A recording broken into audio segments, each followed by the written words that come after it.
Hello, I'm Carlos from mediaonq, and today I'm going to share 5 lessons that I learned while trying to match skin tones from my Canon XC10 to my Canon C300. I want to take a moment and thank Bert for helping me put this test together. Okay, so let me tell you a little bit about the scene. We are in my living room, and this room has a panoramic window that is located camera right, which is also where I placed the key light. I'm shooting in C-Log at the native ISOs for each of the cameras, which is 500 for the XC10 and 850 for the C300. White balance is set to 5600 Kelvin. Setting is late afternoon, which meant I had to motivate the window light with one of my Skylux LED lights. I used the second Skylux as my fill on the opposite side and reduced the intensity by 1.5 stops. I didn't shoot both cameras simultaneously because I wanted to stay at the native ISOs, and that meant that I had to light each camera differently because the fixed lens on the XC10 makes it very difficult to stay at the same light ratio as the aperture fluctuates based on focal length.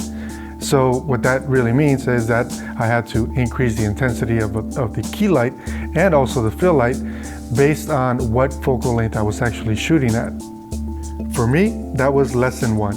When shooting with multiple cameras, where the cameras are not identical, that really means that you have to light your scene in a way that allows you to expose for all cameras. For me, lesson 2 is that each camera sensor views the scene completely different, and it's probably most obvious on the wide shots.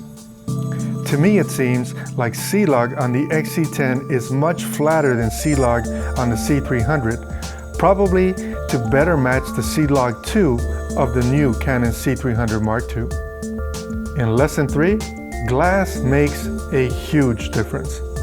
The Canon C300 is using my go-to lens, the Canon 30-105 T2.8 CNE compact zoom, which is used on all of my corporate video shoots and most of my personal projects.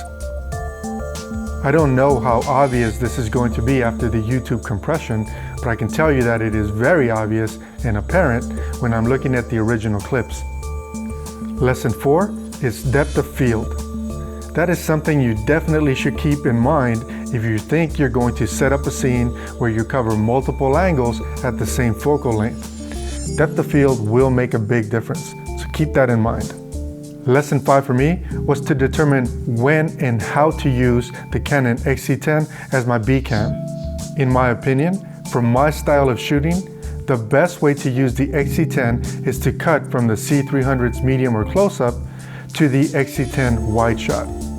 For me, keeping these 5 lessons in mind will make it easier to match up between the C300 and the XC10, but more importantly, to make sure that I have consistent skin tones throughout my project.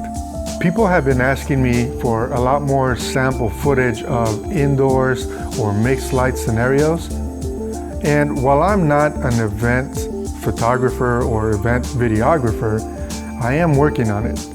And in fact, here within the next week or so, I should have some sample for you of how this camera performs inside of a church. So make sure you tune in or subscribe if you want to see more videos about the XC10. Until next time, I'm Carlos Quintero from mediaonq, helping you compete in today's web economy. Thank you for watching.